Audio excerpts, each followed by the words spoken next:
तो आज बात करते हैं एक ऐसी एनिमेटेड हॉरर कहानी की जो ना सिर्फ डराती है बल्कि सच कहूं तो अंदर तक हिलाकर रख देती है। ये कहानी है समीर नाम के एक सर्जन की। एक ऐसा सर्जन जिसका जुनून उसे एक ऐसे खतरनाक रास्ते पर ले जाता है जहां आप कह सकते हैं कि हकीकत और वहम के बीच की जो पतली सी लाइन है ना, वो पूरी तरह से मिट जाती है। तो चलिए मिलकर इस कहानी के साइकोलॉजिकल जाल को सुलझाने की कोशिश करते हैं। कहानी की शुरुआत ही होती है इस हैरान कर देने वाले वाक्य से। ये शब्द हैं खुद समीर के, जो वो हॉस्पिटल के एक चौकीदार से कहता है। और यहीं से हमें उसके दिमाग की उस खतरनाक गहराई का पहला, कह सकते हैं कि एक इशारा मिलता है। वो मौत को कोई अंत नहीं समझता, बल्कि सिर्फ एक बीमारी, एक पहेली समझता है। और उसे हल करने का जुनून उस पर इस कदर सवार है कि वो कोई भी कीमत चुकाने को तैयार है। तो चलिए कहानी के पहले हिस्से में चलते हैं, सर्जन का जुनून। यहाँ हम समीर के किरदार को थोड़ा और करीब से समझेंगे। एक शानदार सर्जन जिसकी एक दूसरी, अंधेरी और खतरनाक हकीकत भी है। तो सवाल ये उठता है कि आखिर ये समीर है कौन? देखिए, दिन के उजाले में तो वो एक बहुत बड़ा मशहूर सर्जन है, लोगों की जानें बचाता है। लेकिन जैसे ही रात होती है, वो एक ऐसा साइंटिस्ट बन जाता है जो सही गलत, अच्छा बुरा सारी हदें पार कर चुका है। उसे एक जुनून है लावारिस लाशों पर एक्सपेरिमेंट करने का। क्यों? क्योंकि उसे लगता है कि वो मौत को भी हरा सकता है। और हाँ, उसकी वो खून जैसी लाल आंखें, वो सिर्फ नींद की कमी की वजह से नहीं है, वो तो उसके अंदर जल रहे उस पागलपन का सबूत है जो उसे एक पल भी चैन से सोने नहीं देता। समीर का जो पहला बड़ा एक्सपेरिमेंट था वो कुछ इस तरह था। वो मुर्दाघर से एक लावारिस लाश लाता, उसे एक बड़े से ग्लास चैम्बर में रखता और फिर कुछ खास केमिकल्स का मिक्सचर उसमें डालता। वो बस इंतजार करता और जैसे ही सफ़ेद धुआं काला होता, लाश में हरकत होने लगती, उसकी आंखें खुल जाती। सोचिए उस पल के बारे में। समीर को लगा होगा कि वो कामयाब हो गया, कि उसने तो भगवान को भी चुनौती दे डाली है। लेकिन ये कामयाबी बस एक पल का धोखा थी। जैसे ही लाश को ग्लास चैम्बर से बाहर निकाला गया, वो फिर से बेजान हो गई। ये सिर्फ एक साइंटिफिक फेलियर नहीं था, ये समीर के गुरूर पर, उसके अहंकार पर एक बहुत बड़ी चोट थी। और इस नाकामी से उसका गुस्सा और जुनून पहले से भी कई ज्यादा भड़क उठा। और बस यही वो मोड़ था जहां से उसका पागलपन एक बिल्कुल नए और भयानक रास्ते पर निकल पड़ता है।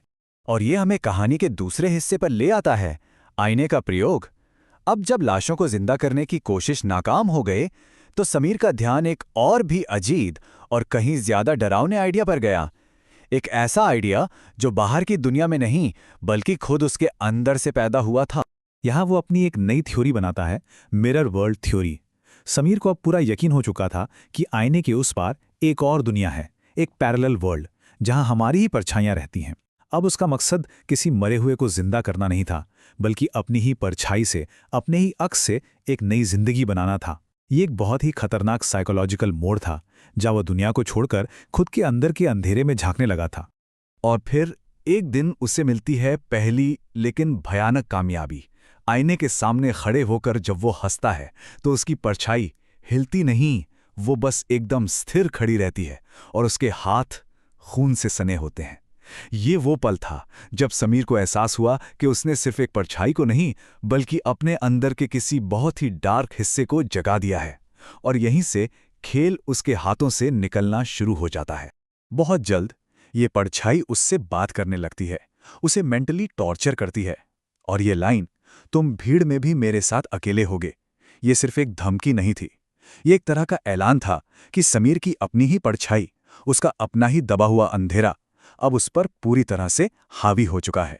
वो अब समीर का सिर्फ एक रिफ्लेक्शन नहीं, बल्कि एक अलग, एक शैतानी ताकत बन चुकी थी। चलिए अब आगे बढ़ते हैं और देखते हैं कि कहानी अपने क्लाइमैक्स तक कैसे पहुंचती है। इस हिस्से का नाम है हकीकत के टुकड़े। ये कहानी का वो पॉइंट है जहां समीर को ये एहसास हो जाता है कि उसने क्या भयानक चीज बना दी है और अब उसे इसे खत्म करना ही होगा। परछाई अब सिर्फ एक अक्स नहीं थी, वो एक धमकाने वाली ताकत बन चुकी थी। उसकी अजीब हरकतों और धमकियों से समीर अब बुरी तरह डरने लगा था। उसे समझ आ गया था कि यह एक्सपेरिमेंट उसकी सोच से कहीं ज्यादा खतरनाक हो चुका है। अब उसे सिर्फ एक ही रास्ता दिख रहा था, उस आईने को तोड़ देना जिससे ये सारा खेल शुरू हुआ था। और फिर समीर पूरे जोर से हथौड़ा आईने पर दे मारता है। आईना तो चकनाचूर हो जाता है, लेकिन उसी पल समीर को अपने पेट में एक भयानक तेज दर्द महसूस होता है। वो नीचे देखता है और उसके होश उड़ जाते हैं। उसके खुद के पेट पर एक गहरा घाव है जिसमें से खून बह रहा है। मतलब आईना तो टूट गया, लेकिन जो कनेक्शन था ना, वो नहीं टूटा। अपने ही अक्स को खत्म करने की कोशिश में वो असल में खुद को ही घायल कर बैठा। और तभी टूटे हुए आईने की जगह से, जहां अब एक कांच की पारदर्शी दीवार सी बन गई थी, उसकी परछाई की आवाज आती है। वो कहती है, तुमने मुझे खत्म नहीं किया, तुमने मुझे आजाद कर दिया। इसी एक पल में समीर को अपनी सबसे बड़ी और आखिरी गलती का एहसास हो जाता है। उसने अपने अंदर के राक्षस को मारा नहीं, बल्कि उसे इस दुनिया में आने का रास्ता दे दिया था। अब हम पहुंचते हैं कहानी के आखिरी और शायद सबसे खौफनाक हिस्से में, जीती जागती कैद। यहां हम देखेंगे कि समीर की उस एक गलती का अंजाम क्या होता है। तो नई हकीकत ये है, समीर की परछाई अब उसका हमशक्ल बनकर आजाद घूम रही है और असली समीर अपनी ही लैब में कैद हो गया है। वो अब उन नाकामयाब एक्सपेरिमेंट्स और लाशों के साथ फंसा है जिन्हें उसने कभी खुद बनाया था। एक तरह से देखा जाए तो वो अपनी ही पिछली गलतियों के साथ हमेशा हमेशा के लिए कैद हो गया है। लेकिन असली हॉरर तो अब शुरू होता है। कैद में समीर का शरीर एक बहुत ही भयानक तरीके से बदलने लगता है। उसकी स्किन सख्त और चांदी जैसी चमकदार हो जाती है। धीरे धीरे उसकी नाक, कान, होंठ सब गायब हो जाते हैं और वो एक जीते जागते सांस लेते हुए आईने में बदल जाता है। वो अपनी पहचान खोकर सिर्फ एक चीज बन जाता है, जिसका काम है दूसरों को रिफ्लेक्ट करना। और उसकी सजा यहीं खत्म नहीं होती। उसका हम शक्ल जो अब बाहर की दुनिया में समीर बनकर जी रहा है, उससे तड़पाने का एक बेहद खौफनाक तरीका निकालता है। वो अपनी कलाई काटता है, लेकिन घाव और खून वो सब आईना बन चुके असली समीर पर उभरते हैं। और दर्द भी सारा उसे ही महसूस होता है।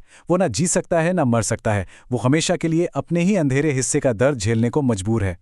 कहानी के आखिर में हमशक्ल असली समीर से ये बात कहता है, जो असल में पूरी कहानी का निचोड़ है। समीर ने आईने में अपना अक्स तो देखा, लेकिन वो कभी अपने अंदर के अंधेरे सच को नहीं समझ पाया, उसे पढ़ नहीं पाया। आईना सिर्फ बाहरी सच्चाई दिखाता है, अंदर की हकीकत को नहीं। और समीर अपनी इसी एक गलती का शिकार हो गया। तो ये कहानी हमें एक बहुत ही जरूरी सवाल के साथ छोड़ जाती है। अपने ही अंदर के अंधेरे में, अपनी डार्क साइड में बहुत ज्यादा गहराई से झांकने की आखिर क्या कीमत चुकानी पड़ती है। समीर ने अपनी परछाई को दुनिया में लाने की कोशिश की, लेकिन आखिर में वो खुद ही एक परछाई बनकर रह गया, हमेशा के लिए अपने ही जुनून की बनाई हुई कैद में।